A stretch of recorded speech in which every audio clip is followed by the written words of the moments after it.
जय हो। ओम भास्कराय नमः। आप सभी का हमारे YouTube चैनल पर हार्दिक स्वागत है। कल के अध्याय में आपने जाना था भगवान सूर्य नारायण की किरणों के नाम और उनके महत्व के बारे में, संपूर्ण जगत के मूल भगवान आदित्य। और आज के इस वीडियो में आप जानेंगे भगवान सूर्य के परिवार के बारे में। इसमें एक बहुत ही सुंदर कथा भी आपको सुनने मिलेगी। तो सूर्य भगवान जो कि संपूर्ण जगत के आदि है, मूल है, इसी कारण इनका नाम आदित्य, देवराज, इंद्र आदि देवताओं का संपूर्ण भी अग्नि में ही दी गई है, सूर्य को ही प्राप्त होती है। इसलिए आदित्य सही व्रत उत्पन्न होती है। दृष्टि से 18 वर्ष से अनुबंध होता है और अन्य से प्रजा का पालन होता है। ध्यान करने वाले लोगों के लिए ध्यान रूप और मोक्ष प्राप्त करने की इच्छा से देवी आराधना करने वाले लोगों के लिए यह स्वरूप परम मुहूर्त के पक्ष मास ऋतु अयन सर्वंसत प्रयोग की कल्पना अर्थ सूर्य नारायण के बिना संभव ही नहीं है कि निगम के बिना अग्निहोत्र आदि नहीं कर सकते। ऋतु विभाग के बिना पुष्प फल तथा मूल की उत्पत्ति संभव नहीं और उनके न रहने से तो संपूर्ण जगत के व्यवहार ही नष्ट हो जाएंगे। सूर्य नारायण के सामान्य द्वादश इस नाम इस प्रकार है: आदित्य, सविता, सूर्य, मित्र, अर्क, प्रतापन, मार्कंडेय, भास्कर, भानु, चित्र, भानु, दिवाकर और रवि, विष्णु, विधाता, जगत पूछा, मित्र, इंद्र, वरुण, आर्यवा, विश्व, स्वान, अंशुमान, स्वच्छता और पर जंग। यह द्वादशी आदित्य चैत्र आदि 12 महीनों में यह द्वादश आदित्य उदित रहते हैं। चैत्र मास में विष्णु, वैशाख मास में आयमा, जेठ में विश्व, श्वान, आषाढ़ में अंशुमान, श्रावण में परजय है और भाद्रपद में वरुण, अश्विन में ईष्ट, आर्थिक में धाता, मार्गशीर्ष में मित्र, पौष में पूषा, माघ में भगोल, फाल्गुन में वस्त्र नाम के आदित्य तपते हैं। उत्तरायण में सूर्य किरणों में वृद्धि को प्राप्त होती है और दक्षिणायन में वह कर वृद्धि घटने लगती है। इस प्रकार सूर्य गणने लोक उपकार में व्रत रहती है। जैसे स्फुलिंग में विभिन्न प्रकार के रंगों के प्रविष्टि होने से वह अनेक गुणों का दिखाई देता है। जैसे एक ही मेघा आकाश में रूपों का हो जाता है। गुण विशेष जैसे आकाश से गिरा हुआ जल भूमि के रस, वैसे इससे अनेक स्वाद और गुण वाला हो जाता है। जिस प्रकार एक ही अग्नि थे युद्ध के कारण अनेक रूपों में विभक्त हो जाते हैं, वैसे ही वायु पदार्थ के संयोग से सुगंधित और दुर्गंध युक्त हो जाती है। जैसे अग्नि के अनेक नाम हो जाते हैं, उसी प्रकार एक सूर्य नारायण के ही ब्रह्मा, विष्णु, शिव आदि अनेक रूप धारण करते हैं। इसलिए उनके प्रति अनेक प्रकार के करनी चाहिए। इस प्रकार जो सूर्य नारायण को जानता है वह रोग तथा पापों से शीघ्र ही मुक्ति पा जाता है। पापी पुरुष की सूर्य नारायण के प्रति भक्ति कभी नहीं होती। इसलिए सामने तुम सूर्य नारायण की आराधना करो, जिससे तुम इस भयंकर व्याधि से मुक्त होकर सभी कामनाओं को प्राप्त करने के लिए।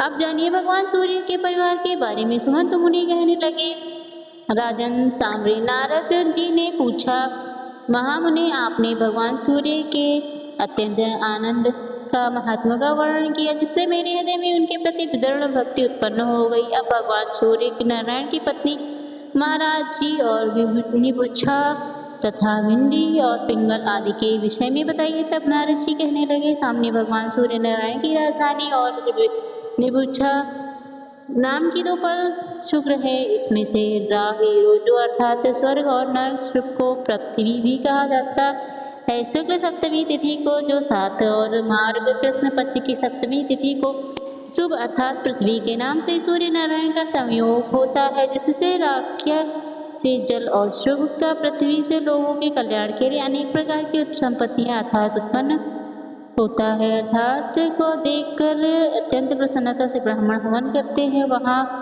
कर शुक्र से देवता और पितरों की तृप्ति होती है, जिस प्रकार अपने 2 रूप में हुई। और यह जिन की पुतली है तथा इनके 2 संतानें हैं, उनका वर्णन करते हैं। इसे प्रेम पूर्वक मुनि मरीच के कछुए हिरण्यकश्यप ने बृहद से विरोचन के पुत्र, विरोचन की बहन विश्वकर्मा के अच्छा हो गया, जिससे संज्ञा नाम की कन्या उत्पन्न हुई। मरीच की शुरुआत का नाम की कन्या विवाह अरिंगा ऋषि से हो गया, जिससे बृहस्पति उत्पन्न हुए। बृहस्पति की ब्रह्मवादिनी बहन के 8वें प्रभास नामक वस्तु से परिग्रहण किया, जिसका पुत्र विश्वकर्मा समस्त पूर्व को जानने वाला, अर्थात उन्हीं का नाम पुष्पाभावी है, जो देवताओं के बड़े हुआ करते थे। इन्हीं की कन्या संध्या पर रागी कहा जाता। इन्हीं को व्यवस्था, शीघ्र प्रभाव तथा सूर्य भी कहते हैं। इन्हें संज्ञा की छाया का नाम हिरण्यपुच्छा है। सूर्य नारायण की संज्ञा नामक धारियाँ अर्थात पत्नी बड़ी ही रूपवती पतिव्रता थी। भगवान सूर्य नारायण मानव रूप में उसे के समीप जाते थे और अत्यधिक तेज से युक्त होने के कारण सूर्य नारायण का स्वरूप सुंदर मालूम नहीं होता था, इसलिए वह संध्या को भी अच्छा नहीं लगता था। संज्ञा ने सूर्य के तेज से व्याकुल होकर अपने पिता के घर चली गई। वो हजारों वर्षों तक वहीं पर ही।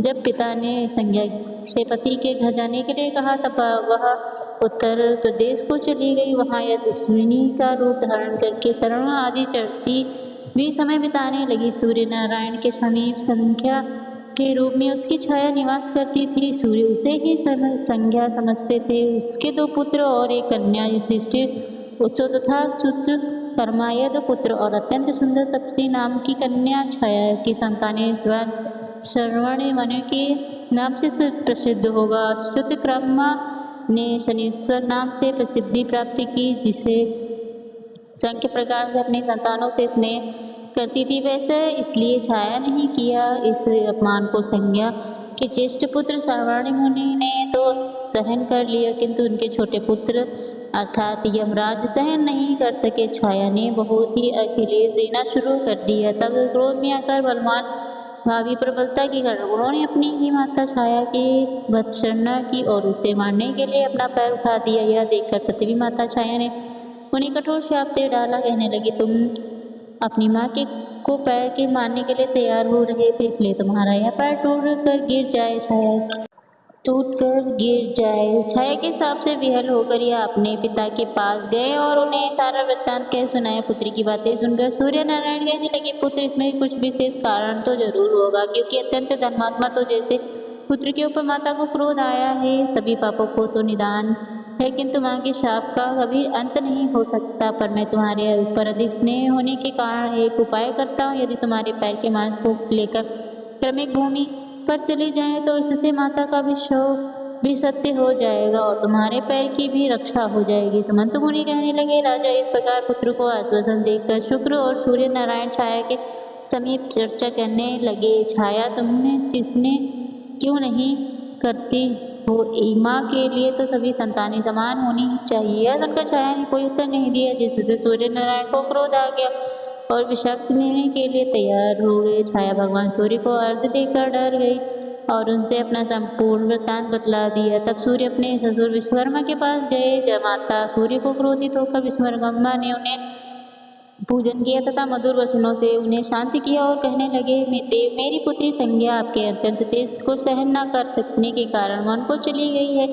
वह आपके उत्तम रूप के लिए वहाँ महान तपस्या कर रही है। श्री ब्रह्मा जी ने मुझे आगे आते है, यदि उनकी अभिरुचि हो तो तुम संसार के कल्याण के लिए सूर्य को तत्घसकर उत्तम रूप बनाओ। विश्वकर्मा का यह वचन सूर्य नारायण को स्वीकार कर लिया। तब विश्वकर्मा ने शाकद्वीप में सूर्य नारायण को ब्रह्मा अर्थात खरात पर चढ़ाकर उनके प्रचंड तेज को खराब कर डाला, जिससे उनका रूप बहुत ही कुछ स्वामी बन गया। सूर्य नारायण ने भी अपने योग बल से इस बात की जानकारी की संपूर्ण प्रति प्राणियों से अद्भुत हमारी पत्नी संज्ञा अश्विनी के रूप धारण करके उत्तर कुंड में निवास कर रही है। तथा सूर्य भी पधारे का रूप कर उनके पास आकर मिले। फिर बाद में अश्विनी के देवताओं से व्यक्त जुड़ा अश्विनी कुमारों का जन्म हुआ, जिनके नाम है सत्य और 10। फिर इसके बाद सूर्य नारायण ने अपना वास्तविक रूप धारण किया, जिस रूप को देखकर संज्ञा अत्यंत प्रीति से प्रसन्न हो गई और उनके समीप चली गई। फिर संज्ञा ने हेमंत नाम का पुत्र उत्पन्न होगा, जो कि भगवान सूर्य नारायण के समान ही सौंदर्य संपन्न।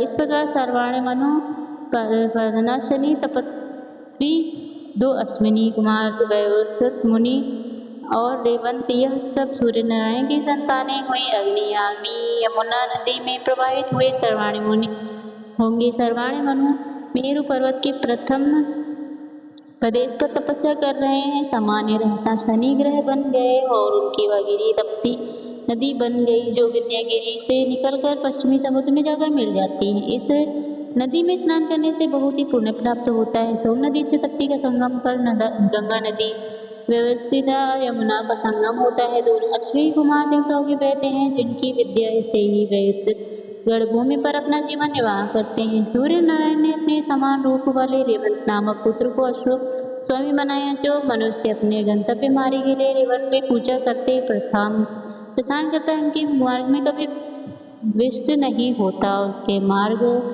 संकट नहीं आता। विश्वकर्मा जी के द्वारा सूर्य नारायण को गर्भ पर चढ़ाकर जो तेज ग्रहण किया गया, उस दिन से सूर्य नारायण की पूजा करने के लिए युगों को उत्पन्न किया, जो अविष्ट तेजस्वी सूर्य नारायण की संतान उत्पत्ति के लिए इस कथा को तुरंत असर पड़ता है। वह सभी पापों से मुक्त होकर अंत में सूर्य लोक को प्राप्त हो जाता है।